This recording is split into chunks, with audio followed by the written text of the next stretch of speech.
शायद अभी तक की मोस्ट डिमांडिंग वीडियो जो आपने रिक्वेस्ट की थी वो है आर्गुमेंट राइटिंग। आप सभी को बहुत प्रॉब्लम आता है कि आर्गुमेंट राइटिंग में आपको क्या लिखना है, कंटेंट क्या डालना है, किन टॉपिक से क्वेश्चन पूछे जाते हैं, क्या चीजें प्रिपेयर करनी है, क्या करंट प्रिपेयर करना है या फिर आपके कंटेम्प्रेरी टॉपिक्स पूछे जाते हैं, इनपुट आउटपुट रेशियो क्या है, टाइम कितना देना है ना, ये बहुत सारी चीजें हैं। हॉट टॉपिक्स कवर कर लूँ क्या, तो बहुत सारी चीजें आपके दिमाग में चल रही हैं। बॉडी को कैसे लिखना है, आपका आर्गुमेंट फेवर और अगेंस्ट में क्या चीजें लिखनी है, क्या कंक्लूजन लिखे जाते हैं या नहीं लिखे जाते हैं। तो ये आपके जितने भी तमाम डाउट्स आपके दिमाग में चल रहे हैं वो सारी चीजें हम शुरुआत से शुरू करके उसे हम सभी चीजों को खत्म करेंगे। ठीक है, तो अंत तक बने रहिएगा, बहुत ही तसल्ली से बने रहिएगा, क्योंकि इस देखो आर्गुमेंट राइटिंग के सेशन को हमने कुछ पार्ट्स में डिवाइड किया है। ये जो आपका फर्स्ट पार्ट है इसमें हम एनालिसिस देखेंगे कि अभी तक यूपीएससी ने किन टॉपिक्स को टच किया है और कहाँ से आर्गुमेंट पूछे जाते हैं, ताकि आपको आप जो भी चीजें प्रिपेयर कर रहे हो उस पर आपको एटलीस्ट भरोसा रहे कि हाँ ये टॉपिक शायद एग्जाम में आ जाए। पहली चीज तो ये है। दूसरी चीज, इसी वीडियो में हम फॉर्मेट भी देखेंगे कि आपको किन फॉर्मेट पे आर्गुमेंट को लिखा जाता है। इसके बाद आने वाली जो 2 वीडियोज होंगी जहां पे मैं जो भी आप चीजों को बता रहा हूं कि ये फॉर्मेट है, इस तरीके से लिखा जाता है, ये चीज आप इंप्लीमेंट कर सकते हो, उसे मैं प्रैक्टिकली इंप्लीमेंट करा के दिखाऊंगा। तो वहां पे मैं ब्रेनस्टॉर्मिंग कराऊंगा आर्गुमेंट पे, जहां पे हम 2 आर्गुमेंट का सहारा लेंगे। तो ये 2 वीडियोज आपका सेकंड पार्ट में आएंगी। और जो थर्ड पार्ट है आर्गुमेंट राइटिंग का, जहां पे मैं अपने कुछ लिखे हुए आर्गुमेंट शेयर कर दूंगा, तो वहां से आप थोड़ा बहुत आइडिया ले सकते हो कि हाँ कुछ इस तरीके से आर्गुमेंट लिखे जाते हैं। तो ये पूरा का पूरा जो लूप है ये आपको कवर अप करना पड़ेगा, तब जाके आपको पूरा आर्गुमेंट राइटिंग की पूरी डिटेलिंग समझ में आएगी।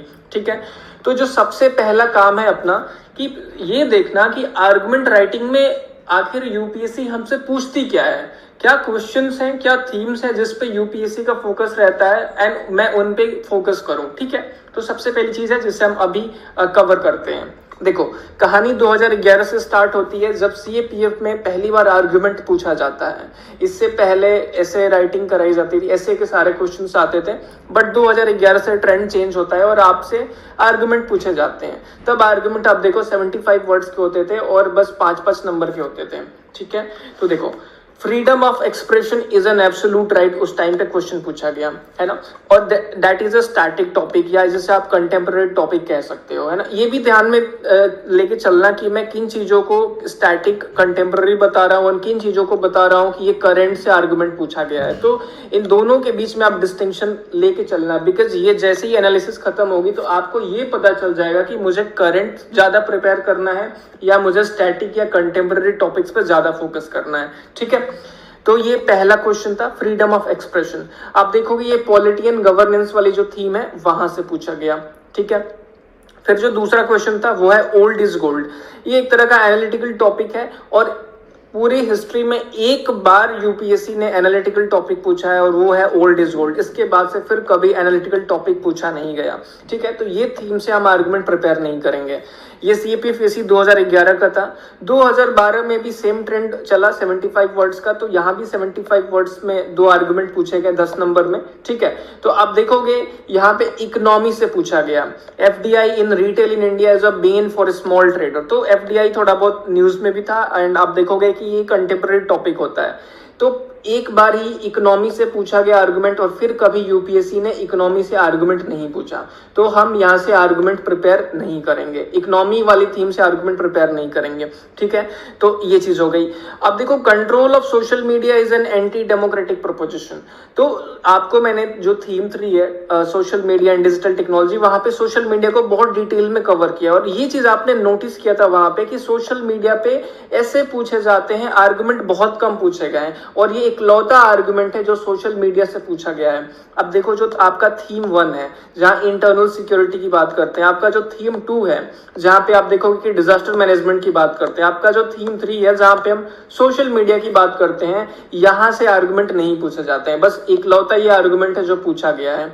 ठीक है, तो इसके बाद से फिर कभी नहीं पूछा गया, तो ये भी आपका कंटेम्पररी टॉपिक में आ जाता है। ठीक है, तो ये इसमें से मोर ओवर देखो अभी तक कोई भी स्टैटिक टॉपिक नहीं पूछा गया है।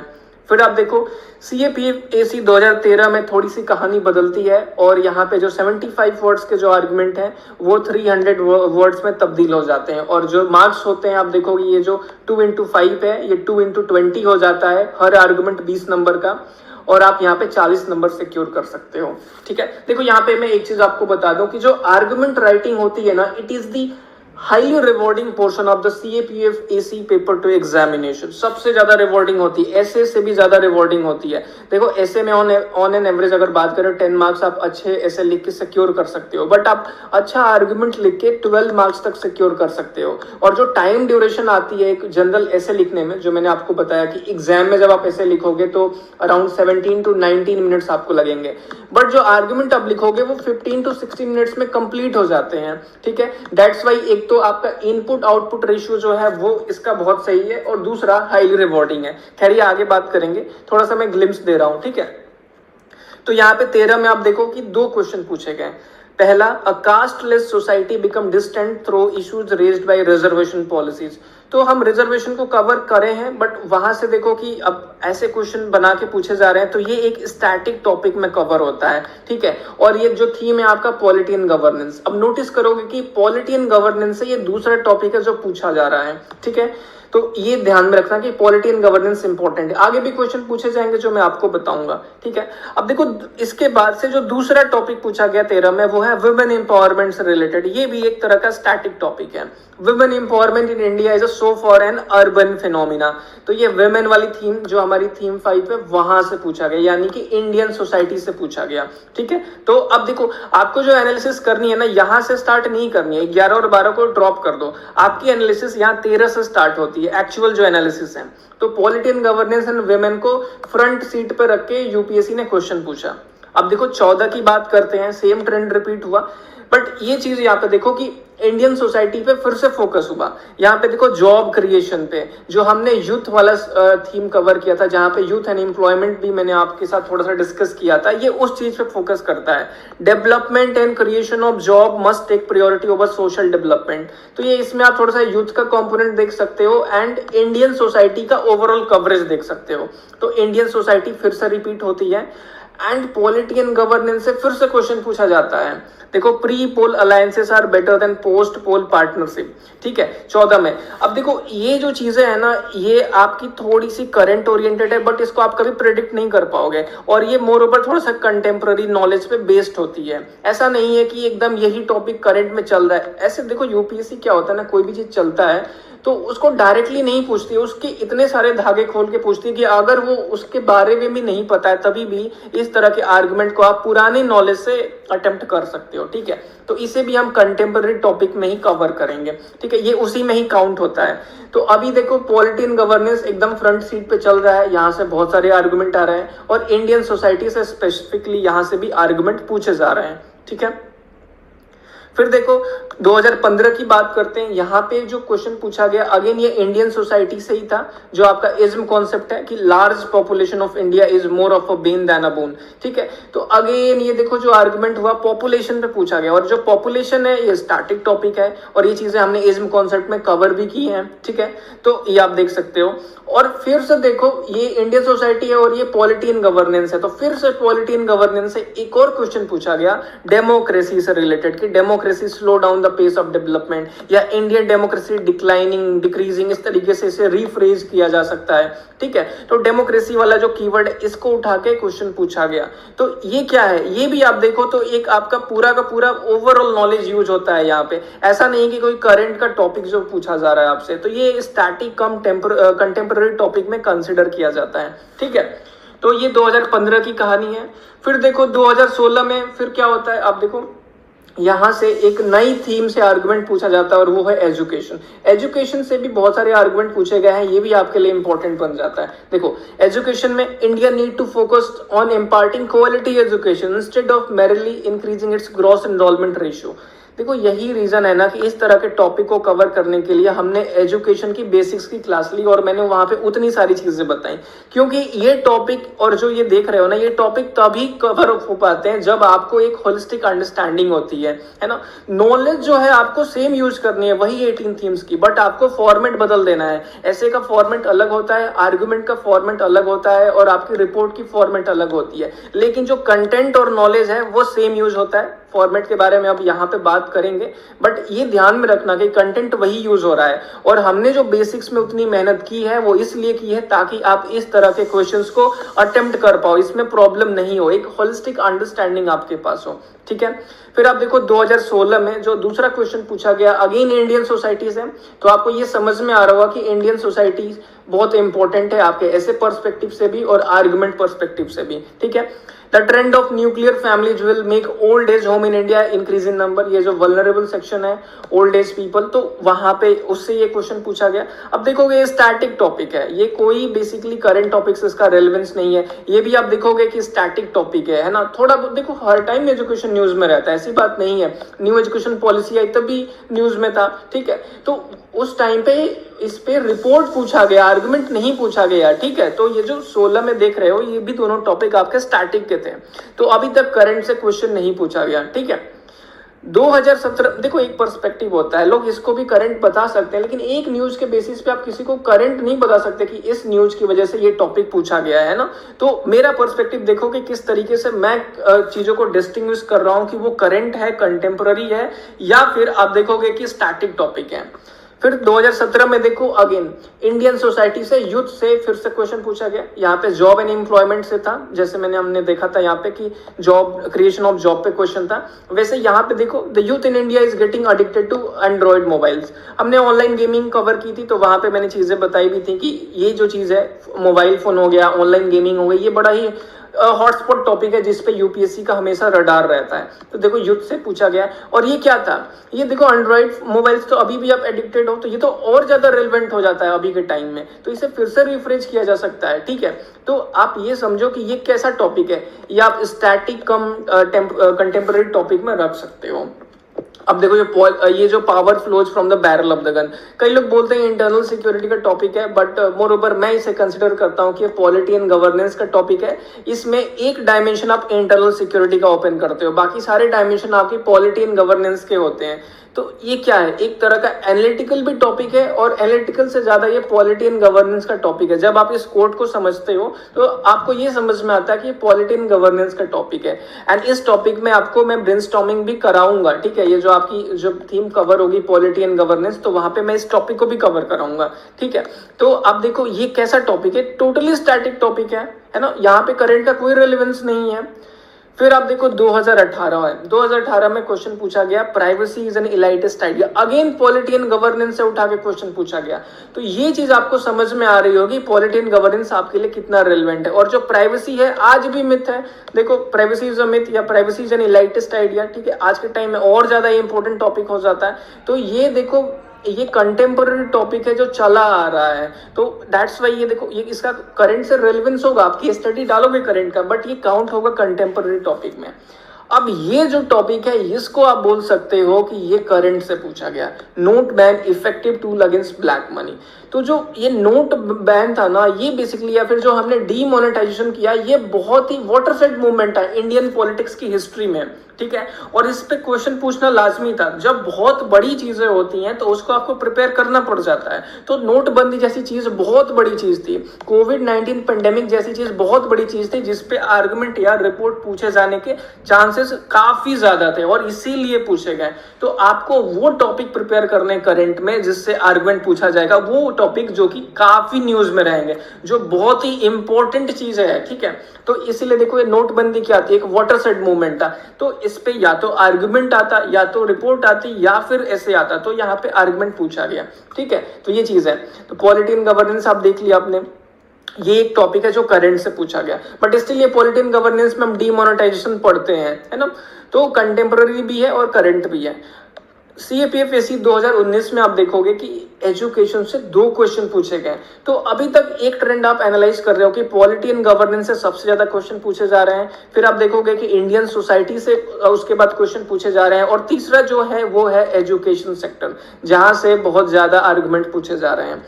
अब देखो आर्गुमेंट क्या है, डिजिटल टेक्नोलॉजी में रिप्लेस बुक्स विद कंप्यूटर्स, ठीक है। तो डिजिटल टेक्नोलॉजी हमने डिस्कस भी किया था, ऑनलाइन एजुकेशन हमने डिस्कस किया था, वहां पे ये चीजें आ जाएंगी।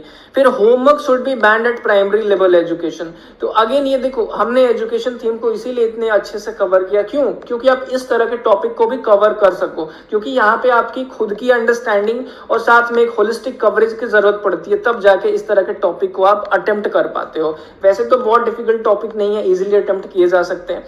फिर भी आप देखोगे कि एजुकेशन से पूछा गया, और ये जो टॉपिक है ये स्टैटिक टॉपिक में भी आते हैं और ये थोड़े से कंटेम्पररी साइड भी जाते हैं, ठीक है। जैसे डिजिटल एजुकेशन ये थोड़ा सा कंटेम्पररी टॉपिक है। तो आप देखोगे 2019 में जो पूछा गया ये क्या है, ये टोटली आपका स्टैटिक कम कंटेम्पररी टॉपिक है, यहाँ करंट का रेलेवेंस नहीं है, ठीक है।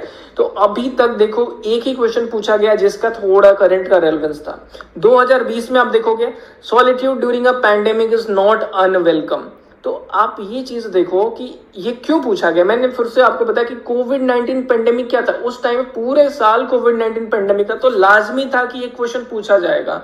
तो ये वाटर सेट मूवमेंट होती है, जो ऐसी चीज जो बहुत बड़ी चीज है उस पे शायद चांसेस है कि आर्गुमेंट पूछे जाते हैं, जैसे डीमोनेटाइजेशन, जैसे कोविड-19 पेंडेमिक। तब इस तरह के क्वेश्चन, इस तरह के जो टॉपिक्स होते हैं इस पे आर्गुमेंट पूछे जाते हैं जो करंट वाले होते हैं, ठीक है। तो आई होप जो वो करंट वर्सेस स्टैटिक या कंटेम्पररी प्रिपेयर करें, इसके बीच में जो आपको कंफ्यूजन थी ना वो दूर हो रही होगी।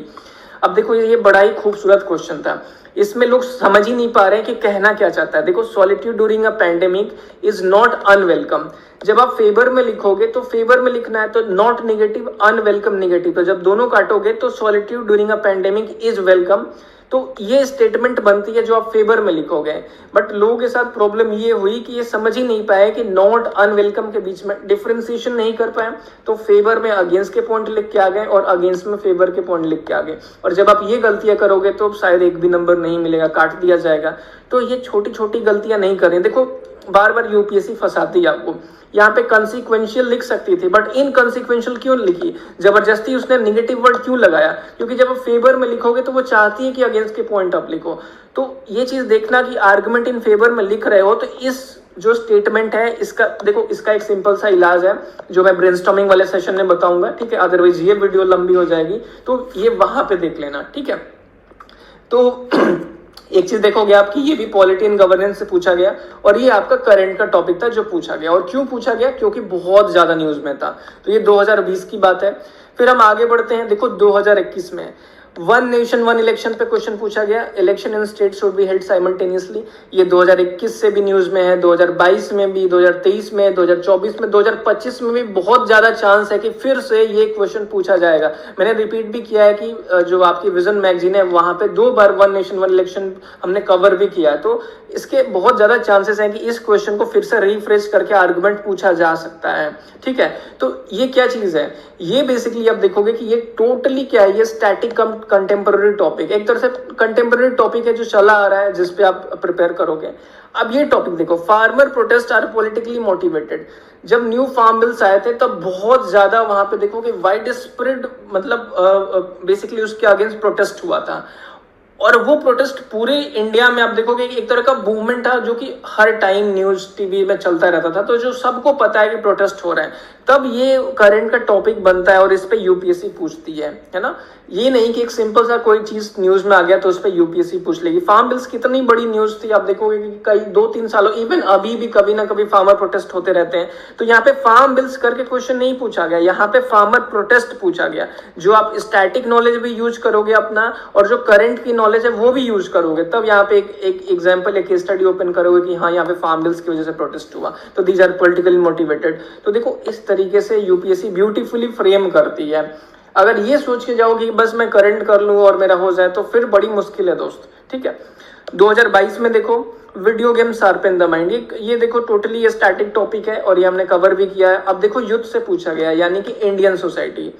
आईआर से पहली बार पूछा गया है कोई आर्गुमेंट कि United Nation Organisation has been redundant. और ये देखो ये कंटेम्पररी टॉपिक है, हमेशा न्यूज में रहता है, कुछ ना कुछ है ही कि हमें यूएन रिफॉर्म्स जैसे हमने कवर भी किया है तो रिडंडेंट हो गई है। तो ये क्या है, एक तरह का बेसिकली आप देखोगे, अब देखो वॉर्स भी हो रहे हैं, रोक नहीं पा रही है, तो थोड़ा सा स्टैटिकल लिंकेज आप दे सकते हो कि हाँ रशिया यूक्रेन वॉर हुई, यूएन नहीं रोक पाया, तो एक आपकी वो डायमेंशन बनती है। बट ये जो टॉपिक है ये आज से न्यूज में नहीं है, ये न्यूज में काफी टाइम से है, हम यूएन रिफॉर्म्स की बार बार बातें करते हैं, तो ये एक तरह का कंटेम्प्रेरी टॉपिक है। और जो चीज न्यूज में थी वो एक आपकी केस स्टडी बनेगी इसी आर्गुमेंट में, या फिर एक जो जब आप फेवर में लिखोगे तो एक पॉइंट ऐड करोगे कि हाँ ये वॉर नहीं रोक पा रही, एग्जाम्पल दोगे फिर, तो ये चीज होती है ना। ये आपको समझना पड़ेगा, डिस्टिंक्शन करना पड़ेगा कि क्या करंट है, क्या स्टैटिक है, क्या कंटेम्प्रेरी है।